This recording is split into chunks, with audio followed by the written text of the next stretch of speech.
Welcome to another episode of the Peasants' Perspective. All right, let's get started today. Big things happening in the news, as always. Do not have enough time to cover it all, but let's cover some highlights. Now, I'm going to hit on some things that are really close to home for me. So I live in Washington State, very close to Seattle. I work in Seattle from time to time, in the actual city limits of Seattle. So Seattle, what happens, as goes Seattle, so goes the Northwest, okay? As goes Seattle, so goes Bellevue, Redmond, Renton, Kirkland, Woodinville, Bothell, Everett, Tacoma, Federal Way, Kent, Auburn, Gig Harbor.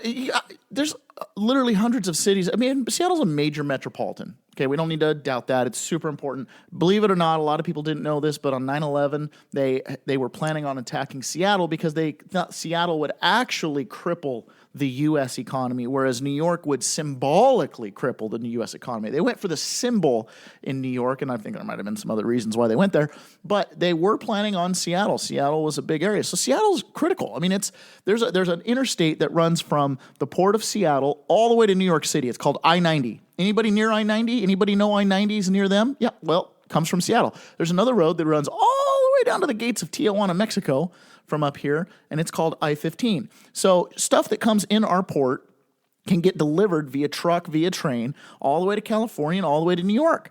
Okay, we've got direct arteries running both directions that come right out of Seattle. So Seattle's a very important place, and guess what? Seattle is now two countries. There's a free and sovereign state. Did you know there's a free and sovereign state inside of Seattle? That's right.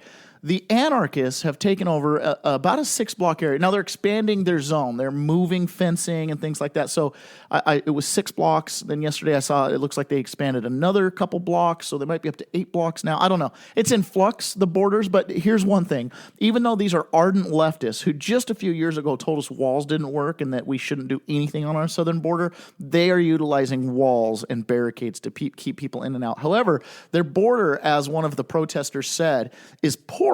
They use that word porous, which is funny because that's kind of like a right-wing talking point that the border's porous, and so they are guarding it. Now, the reason I'm bringing up Seattle is not only is it close to home, not only is it a tragedy and a hilarity at the same time, but it's going to put on display everything we said yesterday in the podcast about the wise men. What are the wise men hiding? Well, today the wise men are hiding their total incompetence, corruption, and quite frankly, the fact that they're freaking communists, okay? So let me tell you a little story. On Monday, as I'm driving home from work, I'm going, following up on my news, on my news sources, and I get this little notification that Seattle has an autonomous zone called CHAZ, and that it's being held by munitions. There's people that are armed that are holding this territory, and that the police had abandoned their precinct, and kind of went on and on. I thought, wow, this is crazy. So I messaged my brother-in-law and I said, hey, this is going on. And we had a pretty good, long, robust discussion about if there was anything we can do, what should be done, if there's hostages being held. I mean, we went into quite a bit of detail, came up with an action plan on how we could free the autonomous zone. But ultimately, it ended with this. I said, I don't know if we can free them because they very well might not want to be free, the people inside this autonomous zone. Well, most of the autonomous zone is a field, some public buildings. There are residences and businesses within the autonomous zone, and they are being held hostage. So let me just kind of update you on a couple things that are going on in the autonomous zone, okay? So first and foremost, they're gathering together to peacefully protest. What is this? Okay. Day one, they gathered together. They had supplies of food, and once they created the autonomous zone and they completely kicked out the police and it calmed down for just a minute, homeless people broke into the autonomous zone and stole all the food. So on day one, all the food stockpiles that they had stored to try to create this truly autonomous zone was stolen, which is kind of funny. One of the main organizers is a transsexual, woman. So it's a man that's presenting as a woman. So it's a transsexual woman. I think that's how you do it. I'm not 100% sure. Sorry. But one of the organizers assaulted another person inside. Now, they went running for the hills because they committed a pretty legit assault, and, people around were kind of upset. So they took off, but that's, one of their main organizers. A warlord has now officially taken it over. Now, we say warlord like, funny. No. Seriously. A SoundCloud rapper in the area is running around with a small band of thugs with AK-47s and other guns, and they are imposing whatever will they have on the people that are inside this autonomous zone. Seems kind of crazy, right? Well, you can go online and you can watch video after video after video after video of this thug going around and beating up and intimidating and threatening other people inside of the autonomous zone, okay? There's a news report giving from CNN. This is also really hilarious. This has been reported broadly on CNN, MSNBC, and Fox News, since like Tuesday.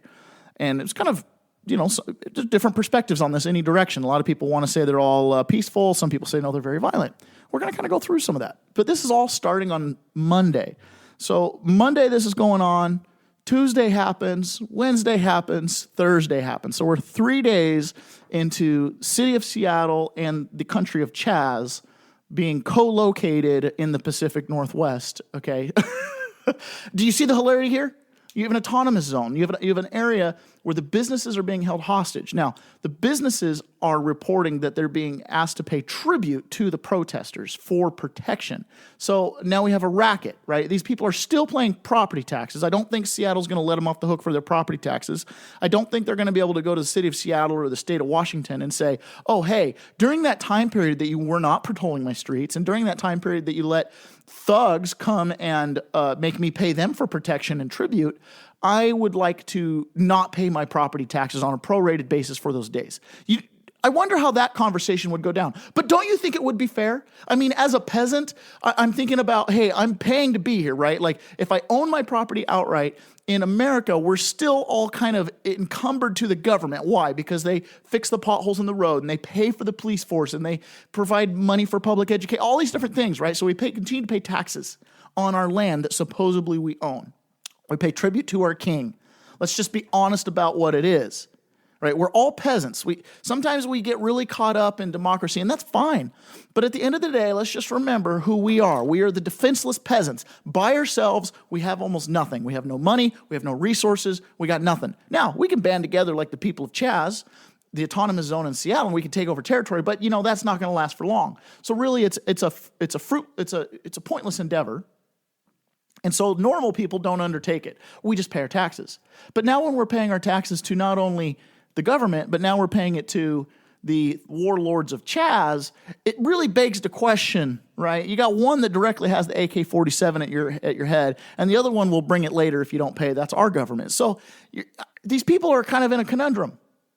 And not only that, but they are not getting response from the police. This goes on and on, okay? Goes on and on. We've got videos of thuggery happening inside the autonomous zone by its proclaimed leader. Now, the reason I'm telling this story is because I want to emphasize the fact that I and my brother-in-law knew about the autonomous zone from public sources, discussed a plan on freeing it, and ultimately decided not to free it because, didn't want to spend the rest of our lives in jail and trying to defend our actions. But I want you to hear what our governor, the governor of the state of Washington, has said about this. Now, I want to put Governor Inslee in some context here. Governor Inslee is the one that President Trump, at the onset of the outbreak of COVID-19, the Wuhan flu, told Mike Pence when he came to Washington, don't even go. Jay Inslee is a snake. He said this on a camera for the world to hear. Jay Inslee is a snake. Don't even compliment him. Nothing you say will matter. He will backstab you. That's what Donald Trump said to Mike Pence when he came to Washington. Now, Mike Pence played nice and complimented our governor and all this kind of stuff, even though I don't really know why he'd compliment him. But this is the governor who ran for vice president on a Green New Deal package, right? He wanted to be the climate change president. We must address systemic climate change. That's all a dog whistle to the left. But nonetheless, he ran on that as his primary platform. Oh, that's all fine and dandy, except in his last term here in office, he is the only state in the entire union that has had an increase in emissions. So every other state, 49 states in the union, have had a drop in pollution and a drop in carbon emissions. But Washington state has had an increase. Oh, why is that? Because this man, who constantly claims to follow science and be the climate change guy, will not permit retrofitting, remodeling, and building new, cleaner factories and facilities. So because he's complicated and made it so difficult for companies to get any kind of ability to get newer technology that's more clean and green, he prevents that in the name of environmentalism, thus creating the status quo on carbon emissions, which in a state of growth just increases. So this is the carbon emission king in the United States right now, the only state that had an increase in carbon emissions. And this is the guy who tried to run for president saying he was going to fix this problem worldwide. He doesn't know what it would take to fix the problem. That's the problem, right? What it takes is innovation. I'm going on a little bit of a tangent, but you use the example of Texas. People don't know this, but Texas is actually carbon neutral when it comes to energy production. All of their natural gas plants and things like that have incorporated technologies where they use an algae regeneration process where they capture their exhaust, it grows algae, then they're able to use that algae as fuel to power the power plant. So all their power plants are now carbon neutral. You'll hear the president say things like clean coal and clean natural gas. That's what he's referring to. So by allowing that innovation, by giving those retrofit permits, you've got these private industries that are able to make a difference when it comes to their environmental emissions. But Jay Inslee won't allow that. Okay, that's Jay Inslee. He's just goofy, okay? I know some people who know him personally. He's just goofy. Now, Monday, Seattle. He's down in Olympia, which is about an hour, hour and a half to 2 hours, depending on the traffic, from Seattle. Now, Seattle's our business hub. Olympia is our capital. But they're intertwined, okay? Things don't happen in Seattle. They don't know about them down in Olympia. Let's be honest. So keep that in mind. Now, he's holding a press conference, and he gets asked specifically about the autonomous zone, CHAZ. Listen to what he has to say. Next question comes from Keith with Como. Governor, I'd like to ask you about what's going on in Seattle. There's this thing called the Capitol Hill Autonomous Zone. What's your thought on that? The fact that the protesters have taken that over and not allowing people to come and go freely? And I have regarding the National Guard. Well, that's news to me, so I'll have to reserve any comment about it. I have not heard anything about that from any credible source. Not that you're not credible. It's just like before I espouse an opinion, I should know of which I speak. Unbelievable. Unbelievable. What is that? Monday, businesses lost their autonomy. They lost the ability to call 911. They lost the ability to get patrolling. Monday, there was a rape inside the zone that the police could do nothing about. At least one. I mean, you're going to hear about a couple more here in a minute. And crime. This has been going on for days in his backyard, in his state. He has lost control of territory. Oh, I don't know anything about it. Anything about it from a credible source. Are you telling me, driving home from work on Monday, I have more information than the governor of the state? Are you telling me, the guy that's in charge of law enforcement, law and order, the buck stops with him when it comes to monopoly on force? Are you telling me he has lost territory in his state and doesn't know about it? I just want to be clear here. He's chuckling. He's acting like this is a joke. He's acting like this is a joke. He's acting like this is a joke. Well, it's not. Well, it's not. So let's hear from Seattle's police chief. She's an African-American woman. She's an African-American woman. She's really making an effort here. She didn't choose to abandon the precinct. Oh, she's come out talking. She's laying it out on the governor and on the mayor for abandoning the city. And let's just hear what she's talking about crime around the autonomous zone, let alone within it. Our 911 response times have tripled in the area. They've gone from just over 5 minutes to about 18 minutes. Response times have tripled in the area from 5 minutes to 18 minutes. Imagine you're getting attacked. Imagine you're getting robbed. Imagining a fire is happening. Imagine you're having medical distress. These are all part of things she's in charge of the responses for. It's taking 3 times as long to get there, and that's just in the surrounding area. Robberies and all sorts of violent acts have been occurring in the area that we're not able to get to. So it is not... Robberies, rapes, and violent acts are occurring in the area that we are not able to get to.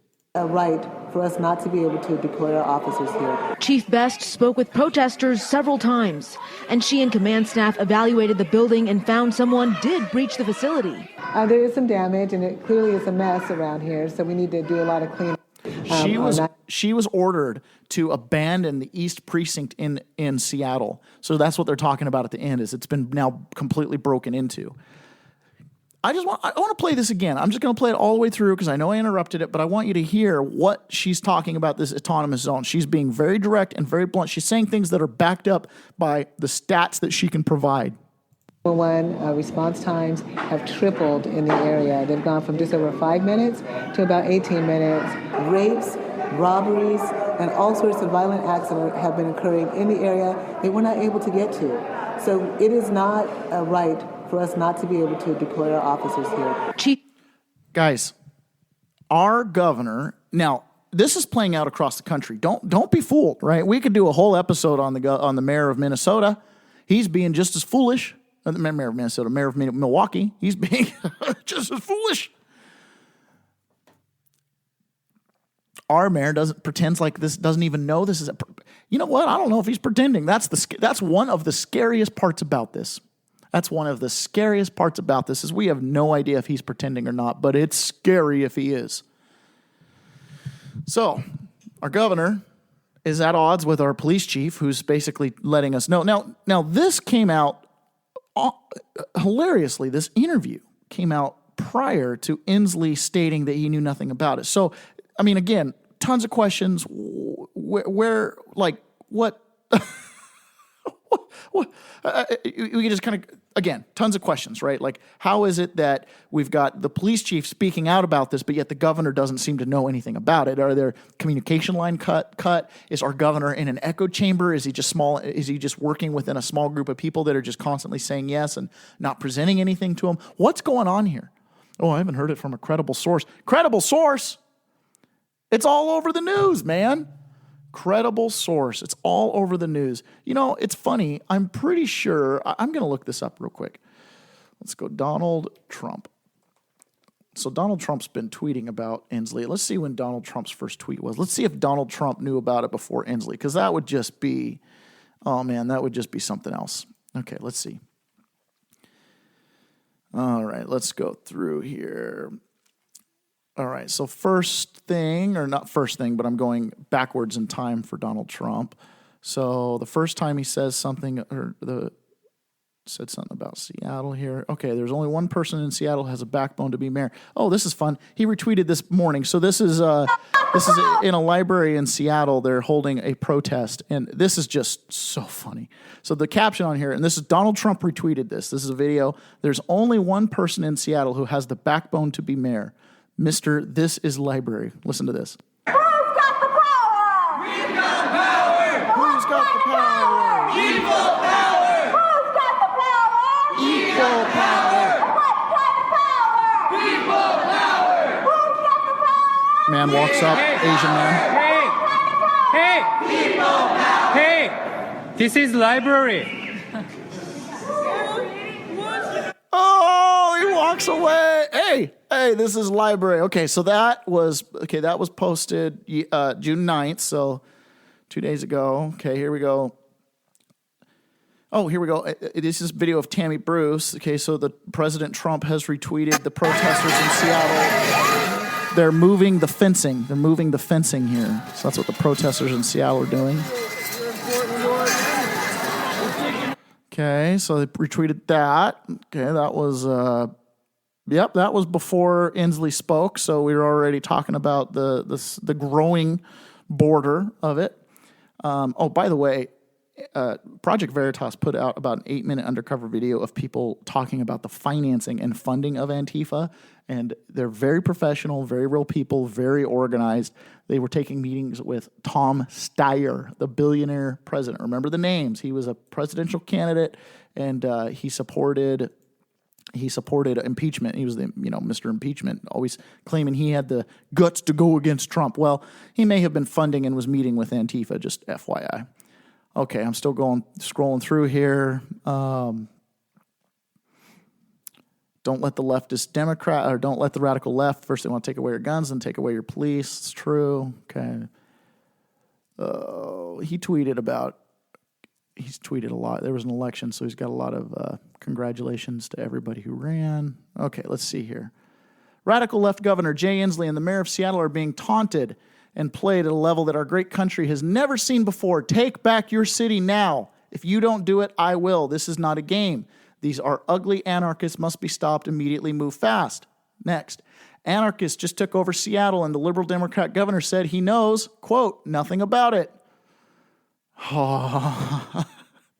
Sleepy Joe Biden refuses to leave his basement sanctuary and tell his radical left bosses that they are heading in the wrong direction. Tell them, Joe Biden's campaign staff, to get out of Seattle. They're in Seattle talking to the governor. Liberal Governor Jay Inslee is looking the fool. Law and order. Domestic terrorists have taken over Seattle, run by the radical left Democrats, of course, law and order. Anyway, so he's going on. So, yeah, I mean, apparently Donald Trump knew about the autonomous zone CHAZ before Jay Inslee did.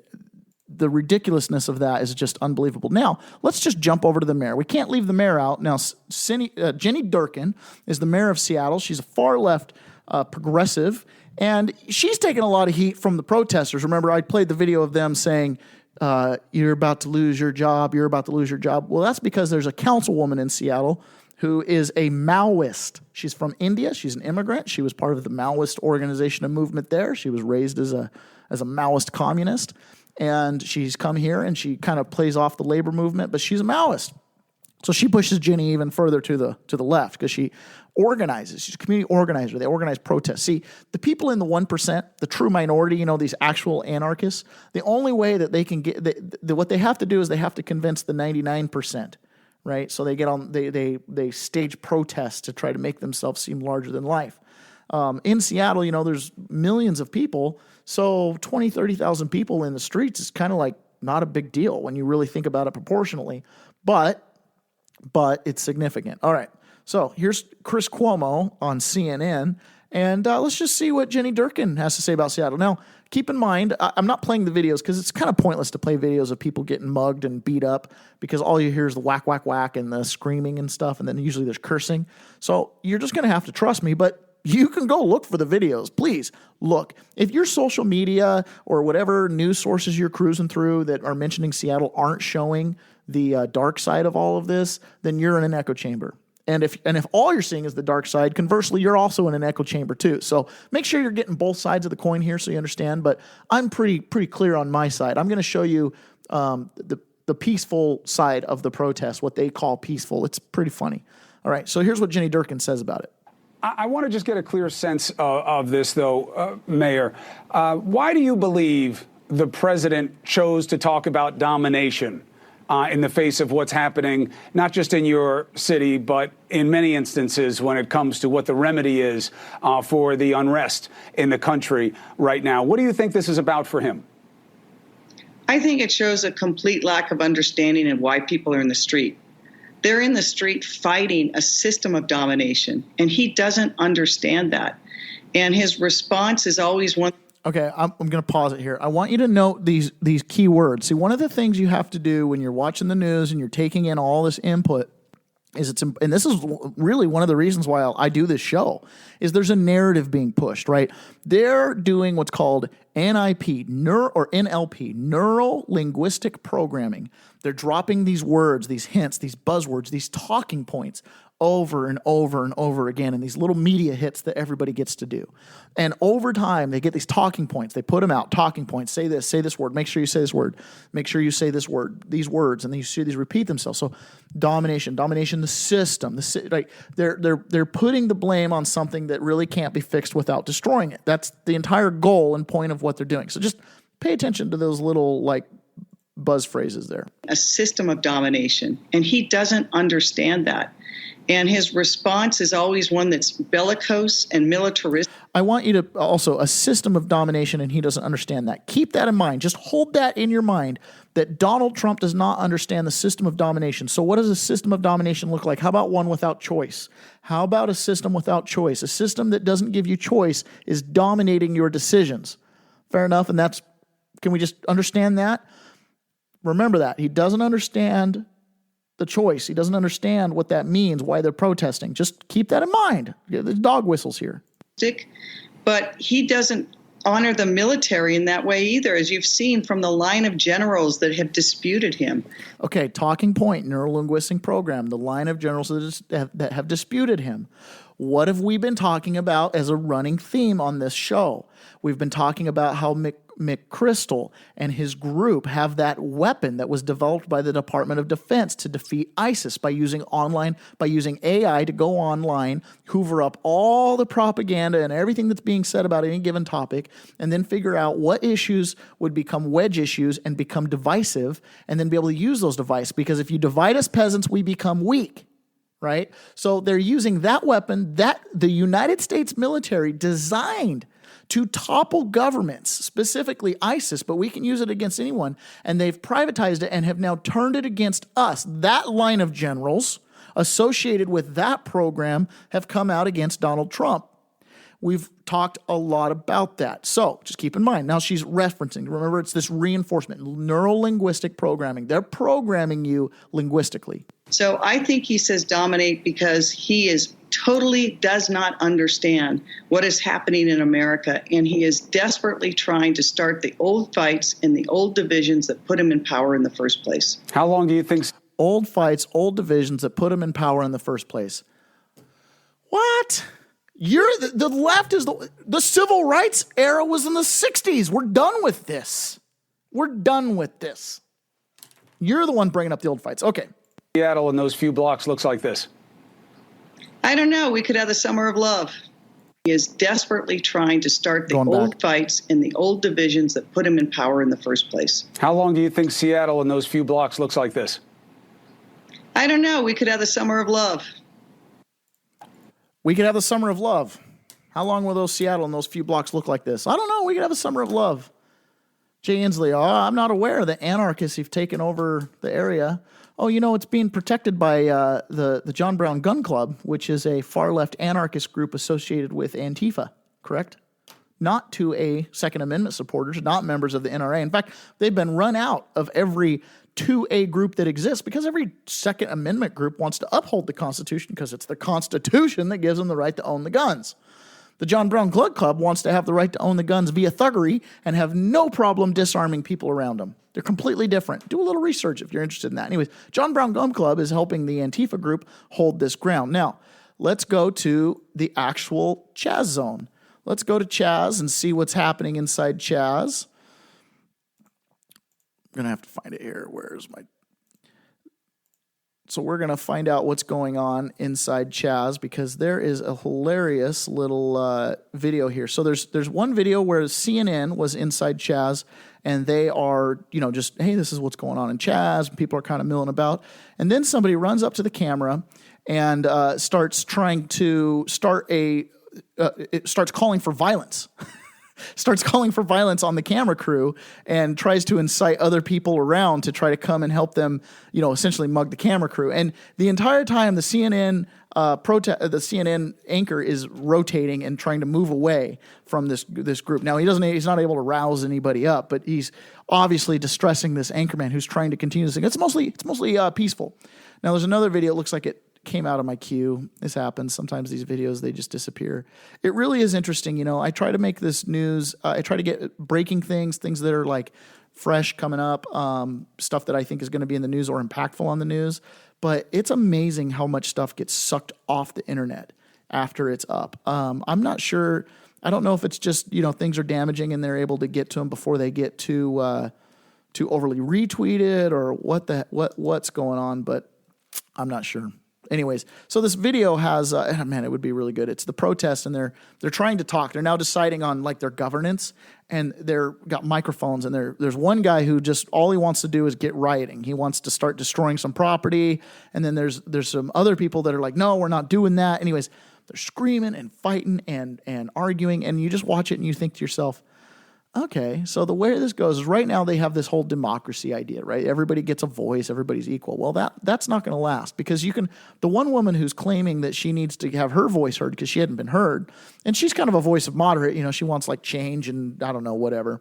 But it's just a matter of time before somebody with a gun or a thug says, no, you don't get that microphone, because that's how this is already breaking down, right? They're already breaking down to its survival of the fittest. It's like a strongman thing.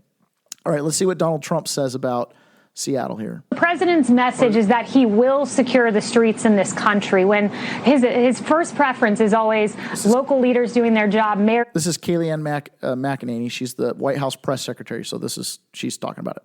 Doing their job, governors doing their job as they're supposed to do. They, after all, have the police power as embedded in the Constitution. But when they didn't do their job, last Monday, this president said, I will secure our streets. And what he did was he surged the National Guard. He made D.C. safe. He surged the National Guard in Minneapolis, made Minneapolis safe, and had the military as an absolute last resort backstop. So he's emphasizing that tool is always at his disposal, that security is number one, that the men and women who have lost their lives in these riots from Officer Dorn and Officer Underwood is unacceptable, and many other innocent civilians. We can't have that in this country. Antifa will be stopped under the leadership of President Trump from wreaking havoc and burning down buildings and injuring 750 law enforcement officers and destroying 150 federal buildings. The president's message is that he will secure the streets. So she went over some of the numbers. We've got 400 officers that have been assaulted, killed, and or sent to the hospital. You've got tons of property damage. It's pretty incredible. So, it's crazy what's going on. All right. I want to transition a little bit. You've gotten a little taste of Washington. Okay, this is a little taste of Washington. Washington's a blue state. You might live in a blue state. You might live in a red state. You should be really grateful that you do. I support the resignation of most Republican governors because I think they're rhino Republicans, which basically means they're neocons, they're globalist Republicans, and I don't like that. So, I'm not really necessarily a fan of a lot of America's governors. There's a few that are really great, but the left governors, especially the ones that are playing games right now, Jay Inslee, Whitmer, a whole handful of them. I want to let you see what's really happening behind the scenes, what they're really doing to us. Okay. Now this is from the Office of Superintendent of Public Instruction. So this is essentially the person who's in charge of the curriculum for public education in the state of Washington. He's an executive cabinet member. His name is Chris Reichel. Listen to this. This is a broadcast that they did, a live stream from the government, from the Office of Superintendent of Public Education. This is an official channel. He is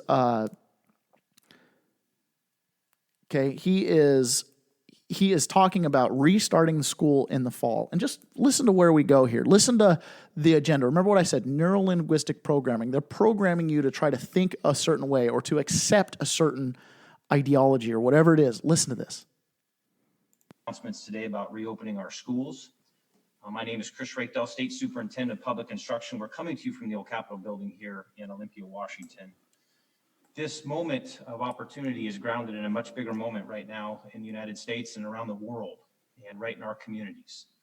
I want to start with a very clear acknowledgement of this remarkable time in America where we are once again looking in the mirror at the systemic racism that has permeated our world. I want to unequivocally make clear the condemnation and the sense of frustration and injustice at the murders of our fellow citizens. This is not new, and it is sadly the work of all of us in that we have an obligation to not let this just be a moment that goes by as it has in the past. This nation was founded upon fundamental principles of racism and gender discrimination. They were baked right into our U.S. Constitution. This nation was founded on fundamental principles of racism and sexism. It's baked right into our Constitution. This man is in charge of your child's public education in the state of Washington. Just keep that in mind. And what has subsequently been the case is to make those institutionalized. They are permanent systems in virtually everything that we do. They are in our housing systems, our banking systems. They are in our education systems, our criminal justice systems, and so much more. It is our work to address this. And this national phenomenon that's occurring right now is not like anything in some ways we've ever seen before. It is led in very different ways by young people who are tired. Our communities of color are tired of this experience, and they need allies, and we have a responsibility to do that. Okay. This thing goes on for 56 minutes like this. It is disgusting. It is disgusting. This man is in charge of public education in this country, and he's talking about how racism and sexism are baked into the Constitution. It permeates every aspect of our society, from education to housing. Guys, I can only play 2 minutes of this thing. I can only play 2 minutes of this thing. It is horrendous. Neuro-linguistic programming. Your children are going to be going to these schools. They're going to be instructed by people who design curriculum with these ideas. Has this man ever lived in a totalitarian state? Has this man ever studied what actually happened in the revolution and why we revolted, and that they are repeating the same things that Britain did? No. This man thinks our Constitution is racist. It was our Constitution that allowed us to eliminate racism. It was our Constitution that was able to give women the right to vote. I want everybody to understand that in 1776, I'm not sure there's a spot on this entire planet a woman had a say in governance. Honestly. We were the ones who are... America was the first democracy in the modern era. Okay? In the modern way we do it. America did that. We took our freedom, and we've preserved it. And this guy's over here saying that it's all based in racism. No, it's not. No, it's not. It was a contemporary issue of the time. They punted. 100 years later, we fought a war over it and ended it. And then 100 years after that, we had the civil rights movement. What are we doing this for? What this is called, see, Karl Marx knew, it's in his books, it's in his writings. He knew that if a society was successful and made enough money, that you would never be able to get to overturn the status quo. So you've got to create division. Now, if there's actually a division between labor and the elites, you can do it. But you see, here's the thing. I have a cell phone. That makes me have more knowledge than presidents of 20 years ago. So I'm kind of living like a king, right? The American dream is kingly as far as us peasants are concerned. So we're not really likely to overvolt. We experience a high level of freedom, a high level of autonomy. It's being taken back. And now we see this. So here we go in the state of Washington. Now, I know this has been a very Washington-centric podcast, but it is a case study for what happens, right, when you have smart people who elect dumb wise men. Remember yesterday's parable? The wise men that are leading us? Well, these are these guys. How does Chris Reichel think that there's institutional racism? He runs one of these institutions. Is he a racist? Well, that's basically what he's telling us here, is that that's all I see around me is racism, because apparently he sees the world through that lens. I'm not sure how his school districts that he's in charge of treat black kids differently than white kids, or how it's necessarily set up. Could it be maybe the disintegration of the home? Have you ever thought about looking at statistics beyond the color of your skin, or factors beyond the color of your skin as to why things are a certain way? It's horrible. This brings me to my final point. What is freedom? Freedom is choice. Freedom is choice. Choice does a lot of things. When you have choice, it creates competition. People who are on the supply side, when there's a demand, when people who are buying have choice, suppliers then compete on things like price. They compete on things like quality. They compete on things like long-term value, cost replacement, all kinds of things that they can compete on. Choice creates competition. Competition creates growth and innovation. Okay? The market is beautiful because it creates these nice little incentives for people to do good things. Okay? So one of the biggest issues in America today is education. Our education system's failed us. Here we are in a crisis with COVID, shut down, people are following it. You ever walked around and wonder, like, why are all these lemmings wearing masks? And what's going on here? We're all lemmings. Well, we've been educated by these people. Our children have been educated by these people. Sometimes I think I barely escaped the education system with a decent patriotic education. I'll be honest with you. And I got a lot of left-wing education. Anybody who knows me in my personal life thought I was a hardcore leftist literally up until pretty much Trump got elected. And I probably was, because I'm a super libertarian on a lot of issues. Okay, and a lot of people confuse libertarians with leftists, because, you know, I'm cool if you want to dye your hair purple. But I'm not cool if you want to steal my tax money, okay? So choice is critical, and choice in education is even better. So there's this proposal that's out there. It's called school choice. And the idea is this. The idea is that the government collects tax dollars from every single person based on every square inch of property. It always comes from property taxes, although they can raise it other ways too. But the government raises money and then they give that money to the schools. They give that money to the schools on a per capita basis. So if the school's got 500 kids, then they give, $5,000 times 500 kids for the year. And that's what the budget that the school then has to operate on. Now, every school wants more money. Every school wants more funding and things like that. Now, in Washington, parents have the ability to pull their kids out of school. So in Washington, we only have one choice, and that is public education, private education that you pay for, or homeschooling. Now, I've got 5 kids. We've homeschooled. We've never put our kids in public school. Our kids don't necessarily want to go to public school.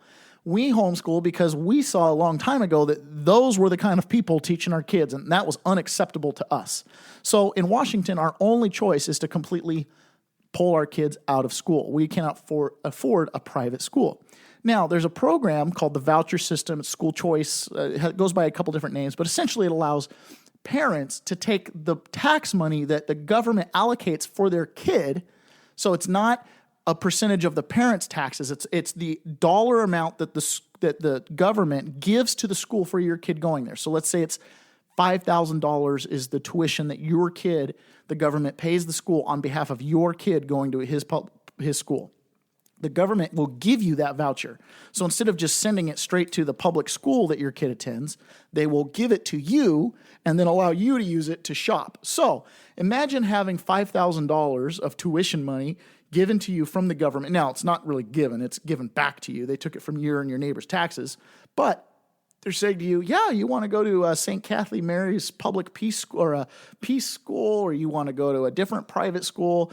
It allows you to have choice. So if you're in an inner city that's failing and 60% of the graduating class can't read, and you care about your children, you might take that money and you might send them to a private school in the community. Or you might and then what that does is it makes the public school administrators, now they're losing funding, they're going to start cleaning up their act. It's been proven over and over again. I've got a little chart here. It's got something like 40 studies that have been done on this on large scale, so over years where they've run these programs. And every single one of them came out with positive results. The kids benefited from school choice. The schools benefited from school choice. It is a huge deal. Now, I want to let's hear directly what President Trump has to say. This is from yesterday. And these are the kind of stuff that you never see on the news. This is why Donald Trump is making a difference for you. He is at war with the left, a war with the guy who thinks that the Constitution's racist.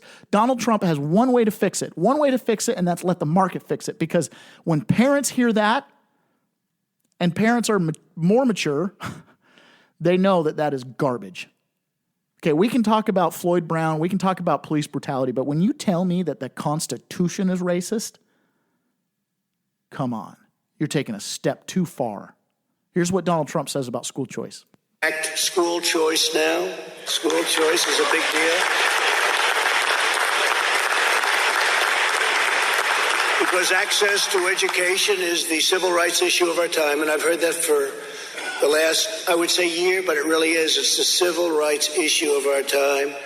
When you can have children go to a school where their parents want them to go, and it creates competition, and other schools fight harder because all of a sudden they say, wow, we're losing it. We have to fight harder. It gets better. So many different ways. But there are groups of people against that. You have unions against it. You have others against it, and they're not against it for the right reasons. They're against it for a lot of the wrong reasons, and we're going to get that straight now. Okay, so he says they're against it for all the wrong reasons. Well, what are those wrong reasons? Here's why. The Democrat Party and the left do not think of schools in terms of outcome of education, okay? As a parent, I do not think of schools in any other term than do my kids learn to read, write, and do arithmetic and come out, not ruined. That's the whole point of school. But the Democrats don't think of it like that. The left doesn't think of it like that. It's a jobs program. Switch the paradigm here. I need you to understand that Democrats, now everything becomes understandable when you recognize this point. Democrats do not care at all if your kids learn anything in school. They do not care. They could care less if they walk out of school literate or not, as proven by most inner city schools that have literacy rates sometimes under 50% or under 50%. It's bad. How you hand a kid a high school diploma that can't read is a question for the ages. They look at education, public education, as a jobs program. Teachers join unions. Up until a couple years ago, unions paid dues to their politicians. So you ended up with, the unions kicking money from the teachers' salaries that's coming from the government. So this is a scheme, right? Government pays the schools, schools pay the teachers have money taken out and going to the unions kick that money almost exclusively back to Democrats. So it's a big scam. Plus, then they get all these jobs, and because those teachers are typically educated, liberal people, they vote in blocks. And they also a lot of times too, a public school is the largest employer in a community. So if you're in a small town, population 3,000-4,000, the local elementary school, middle school, and high school are probably the largest employers in your city/county, right? That's just the reality. So they view education as a jobs program, a way to create jobs, a way to create revenue for them to get in donations back, a way for them to create a voting bloc. That's how the left views education. So why do they fight school choice? Well, they don't want you to take your money to a religious school or a Catholic school or anything like that, because then they lose a stranglehold on the education. They lose a stranglehold on the money coming back to them in donations. They lose a stranglehold on the voting bloc. Because, see, school choice is about outcomes. It's about parents setting their kids up for the best outcomes, right? Whereas they're fighting it for the wrong reasons, because their objective is not the outcome of good quality education. Keep that in mind. Keep that in mind. That's why they fight it. So all the reasons they throw out there, just understand, they're not fighting it because the studies say that kids fail. They're not fighting it because, any reason other than simply they oppose it because it's not in their control. They can't control the education. They can't control the indoctrination, and they can't control the flow of money back to themselves through donations through the unions. They can't control the voting bloc. Democrats are about control, taking away choice. Remember this, right? We talked about choice and freedom. So now we're back to that other theme, right? Choice is freedom. So our president is supporting choice. So now we go back to Jenny Durkan, who says he doesn't understand, dominate in a system. That system that you're the one dominating, you're the one taking away choice. You're the one funneling every single kid into a public school. You're the one then telling those kids that the Constitution's racist. You're the one taking away choices, options, hopes, dreams, empowerment. Not the president. So the Democrat Party is always guilty of projection. Well, what they point at you, they got four fingers pointing back at them, right? The president understands what is holding them back, and that's lack of choice. The only way you're going to change things is by giving people freedom, giving people choice. Choice creates competition. Choice creates better outcomes. This is how it works. This is the normal path. This is the peasant path. This is how we would do it if we were doing it on a micro level and we were just in control of our own communities, is give it choice. The top-down control model just leads to CHAZs. It leads to that total anarchy. Last video, let's hear what Bill Barr, quick, but this is what he has to say about school choice too. And as the president mentioned, it's only by empowering parents and giving them the power to choose the education for their children that we're ever going to be able to obtain that. Got to give the parents the power to choose. So how do we tie all this in? We've got Washington State up in flames. We've got an autonomous zone, CHAZ. Governor doesn't know about it before the rest of the world does. He's a laughingstock and an embarrassment to everyone, acting like, I don't know what you're talking about. Unbelievable. You've got Mayor Jenny Durkan thinking we'll just have the summer of love. Police chiefs saying, no, there's rapes, robberies, and violent crimes, and we can't do anything about it. Just think about that for a minute. They're still collecting taxes from those property owners. Those business owners are posting on social media that they're being told to pay tribute, ransoms for protection and safety. Isn't that what they pay the police for? Oh man, I sure hope somebody files a lawsuit and sues the city of Seattle and the state of Washington and says, hey, I'm not paying my taxes on a prorated basis for every minute that you didn't protect law and order, didn't protect my property, the things that we're paying for, right? Then you've got the agenda. What's the agenda? We're going to reshape everything. We're going to reshape education. We're going to reshape our housing, all this stuff. You got a cabinet member talking about that, and he's just talking about opening schools in the fall.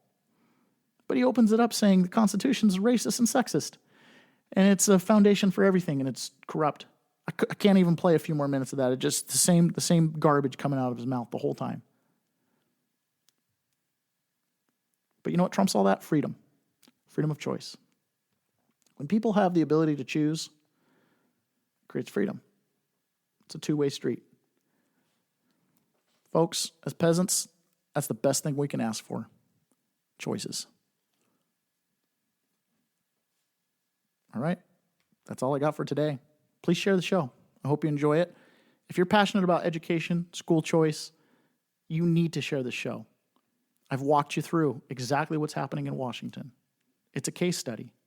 Our governor's a moron. It's true.